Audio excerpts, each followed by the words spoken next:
Baik, Bismillahirrahmanirrahim. Assalamualaikum warahmatullahi wabarakatuh. Shalom, Om Swastiastu, Namo Buddhaya, salam kebajikan untuk kita semua. Yang pertama, yang terhormat kepada Bapak Dr. Aditya Yuli Sulistiawan SIMH dan Ibu Emi Handayani SIMHUM selaku dosen pengampu mata kuliah Argumentasi Hukum kelas B.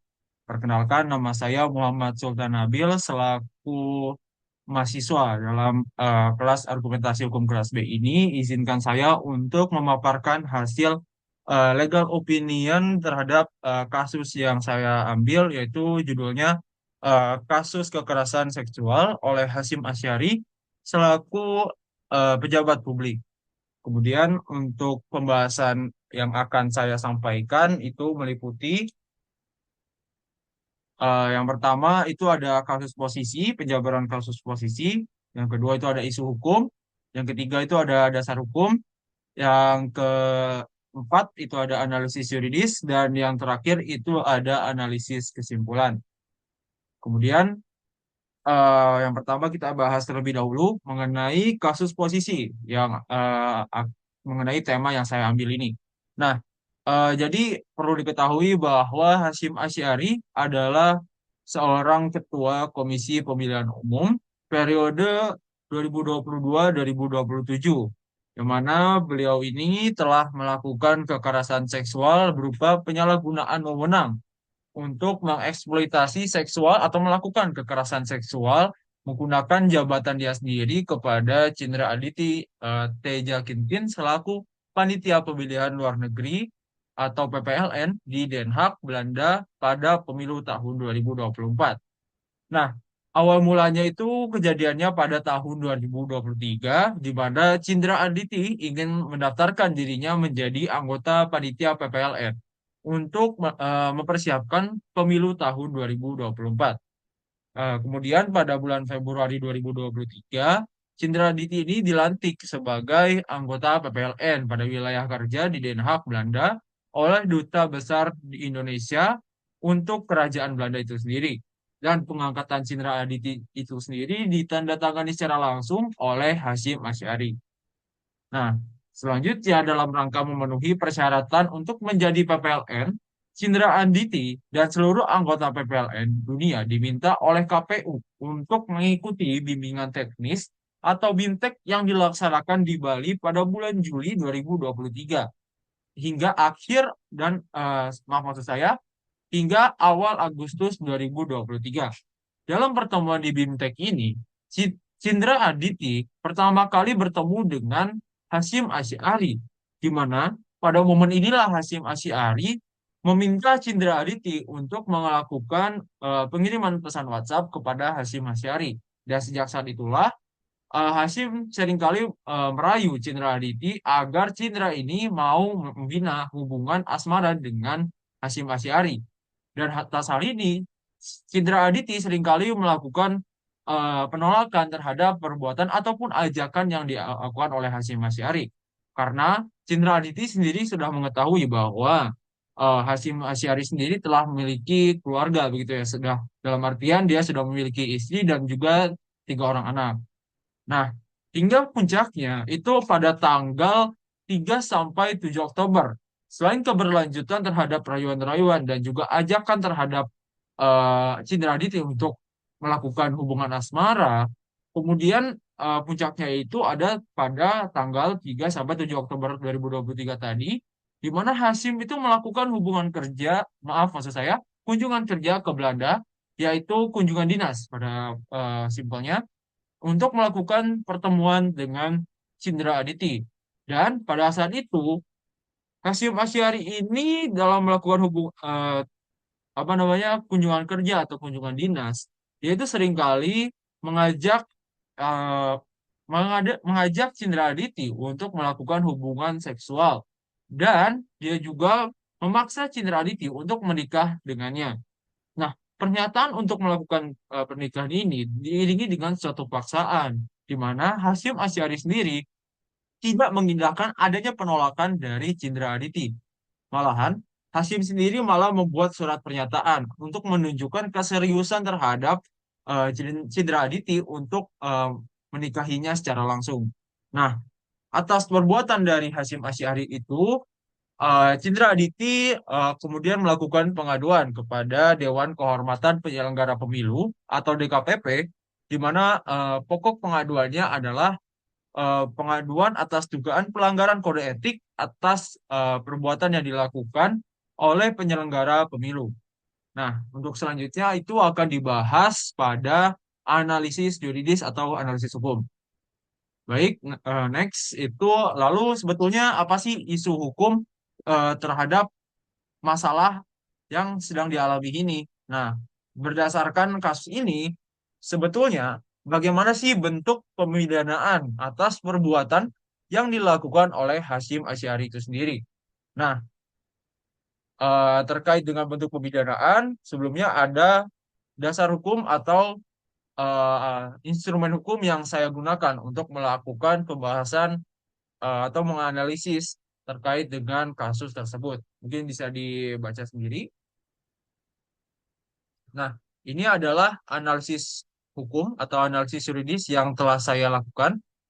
Dan terkait dengan analisis hukum itu sendiri, itu perlu diketahui ya bahwa eh, berdasarkan putusan DKPP nomor 90 strip PKE strip DKPP strip 2005 garis miring 2024 itu diketahui bahwa Hasyim Asy'ari itu sendiri dinyatakan terbukti melakukan pelanggaran kode etik selaku penyelenggara pemilu atas kekerasan seksual berupa merendahkan martabat serta kehormatan perempuan selaku sesama penyelenggara pemilu.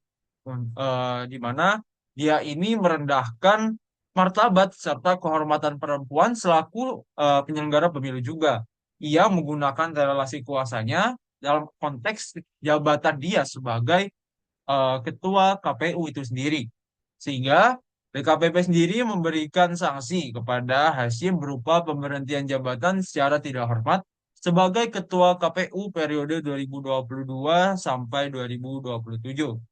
Nah, sayangnya perbuatan perbuatan Hasyim Asy'ari itu sendiri tidak dilanjutkan pada ranah hukum pidana.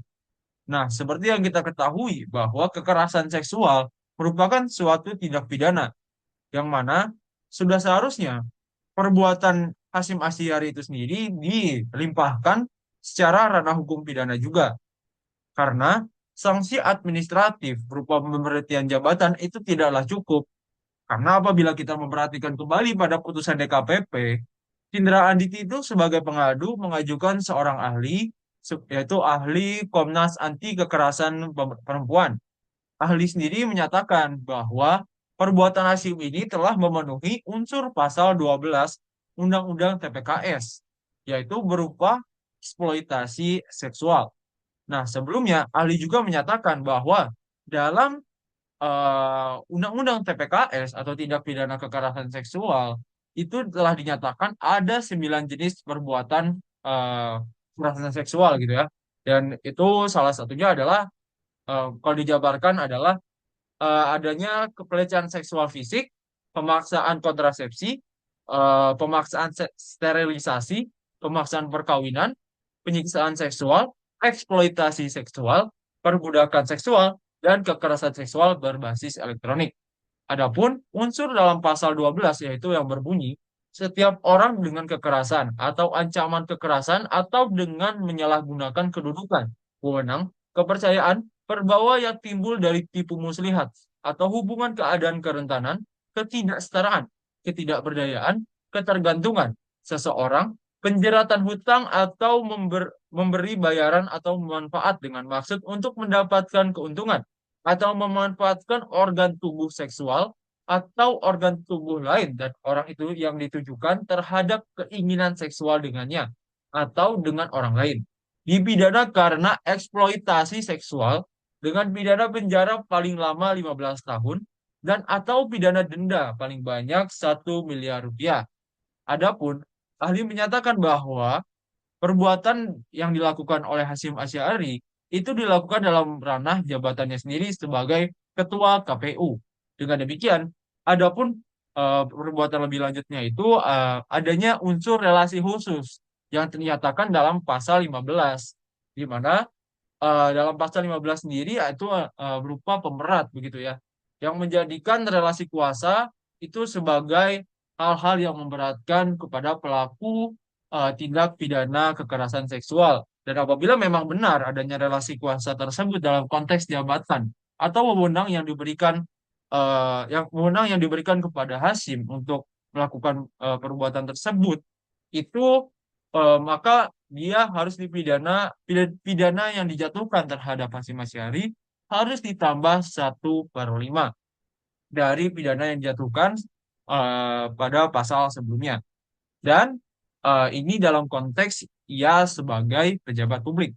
Dan hal tersebut tidak bisa diindahkan lagi karena sudah terbukti bahwa Hasyim Asy'ari memang benar seorang pejabat publik yang menjabat sebagai ketua KPU. Namun sayangnya, semua hal tersebut itu belum dilakukan upaya hukum dalam ranah pidana. Karena apabila kita memperhatikan dalam eh, dalam asas legalitas sudah sepatutnya seluruh tindak pidana tanpa terkecuali itu harus diadili, diputus dan juga diperiksa terlebih dahulu untuk memastikan apakah benar dan untuk memberikan efek jerah kepada para pelaku sehingga tidak ada yang dikecualikan apalagi dalam konteks ia sebagai pejabat publik begitu.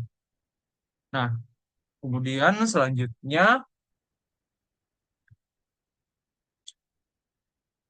nah, selanjutnya itu kesimpulan atas analisis kasus yang saya lakukan, di mana dengan adanya kekerasan seksual yang dilakukan oleh Hasyim Asy'ari sendiri menunjukkan bahwa seringkali terjadi yang namanya kekerasan seksual atau eksploitasi seksual yang dilakukan oleh pejabat publik. Namun, pemberian sanksi secara administratif tidaklah cukup untuk memberikan efek jera kepada para pelaku tersebut. Sehingga diperlukan adanya sanksi berupa pemberian pidana yang lebih berat, sehingga dapat memberikan efek jera yang lebih berat, serta sebagai suatu upaya pencegahan atau mitigasi terhadap tindak pidana kekerasan seksual, sehingga tidak terjadi lagi untuk kedepannya. Dan mungkin sekian pemaparan materi yang dapat saya sampaikan. Saya mohon maaf apabila ada kesalahan dalam penyampaian kata ataupun perilaku yang saya lakukan. Sekiranya cukup. Assalamualaikum warahmatullahi wabarakatuh. Shalom, Om Swastiastu, Namo Buddhaya, salam kebajikan bagi kita semua.